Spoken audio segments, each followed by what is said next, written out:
নমস্কার বন্ধুরা, আমরা আলুর উপকারিতা সম্পর্কে জানব। আলু খেতে যেমন সুস্বাদু তেমনি পুষ্টিগুণ সম্পন্ন একটি সবজি। আলুতে আছে প্রচুর পরিমাণে অ্যান্টিঅক্সিডেন্টস, মিনারেলস, ফাইবার, শর্করা, omega three fatty acid, vitamin A, vitamin B6, vitamin C, যা আমাদের শরীরের পক্ষে খুবই প্রয়োজনীয়। আলু খেলে হজম ক্ষমতা বৃদ্ধি পায়। কোষ্ঠকাঠিন্য দূর করে থাকে আলু। ক্যান্সার নিয়ন্ত্রণেও কিন্তু এর ভূমিকা অসাধারণ।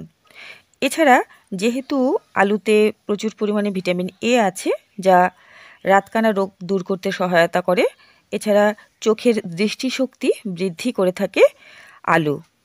বন্ধুরা, যাদের ডায়রিয়া হয়েছে তারা যদি আলু খান তাহলে কিন্তু ডায়রিয়াজনিত যে শরীরে ঘাটতি হয়েছে তা দূর হবে। বন্ধুরা, এছাড়া আলু আমাদের ত্বকের স্বাস্থ্য ভালো রাখে। ত্বকের পোড়াভাব দূর করতে আলুর জুড়ি মেলা ভার। আলু খাওয়ার পাশাপাশি যদি আলুর রস ত্বকে লাগানো যায় তাহলে কিন্তু ত্বক হবে ফর্সা, সুন্দর। এছাড়া আলু দিয়ে ক্রিম বানিয়ে যদি রাতের বেলা শোবার আগে ত্বকে নিয়মিত লাগানো যায় তাহলে কিন্তু ত্বক খুব সুন্দর হবে। ত্বকের দাগ ছোপ একেবারেই থাকবে না।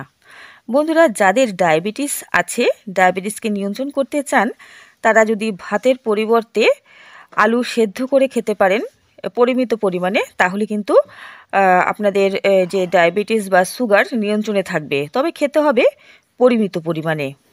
বন্ধুরা, এছাড়া আলু আমাদের মানসিক অবসাদ দূর করতে সহায়তা করে, আমাদের মস্তিষ্কের কর্মক্ষমতা বৃদ্ধি করে থাকে। এছাড়া স্ট্রংভাবে রোগ প্রতিরোধ ক্ষমতা শরীরে বৃদ্ধি করে।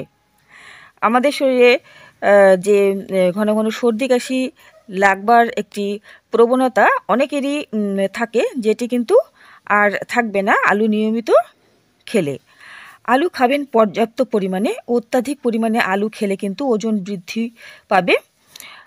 এছাড়া বন্ধুরা, ডায়াবেটিস হবার সম্ভাবনা থাকবে। যাদের ডায়াবেটিস নেই তাদের আলু খাবেন সবসময় স্বল্প পরিমাণে, আর আলু সেদ্ধ করে খাবার চেষ্টা করবেন অথবা স্বল্প তেলে রান্না করে খাবেন। আলু কখনোই ডিপ ফ্রাই করে খাবেন না। এছাড়া কোনো ফ্যাট জাতীয় কিছু দিয়ে আলু রান্না করে খাবেন না, সেটা খুবই ক্ষতিকারক। তাতে বিভিন্ন প্রকার রোগ জন্মায় শরীরে। বন্ধুরা, আলু আপনারা অবশ্যই খাবেন এবং সুস্থ থাকবেন। আর চ্যানেলটিকে অবশ্যই সাবস্ক্রাইব করে রাখবেন নিয়মিত গুরুত্বপূর্ণ আপডেটগুলো পাওয়ার জন্য। আজকে এই পর্যন্তই। নমস্কার।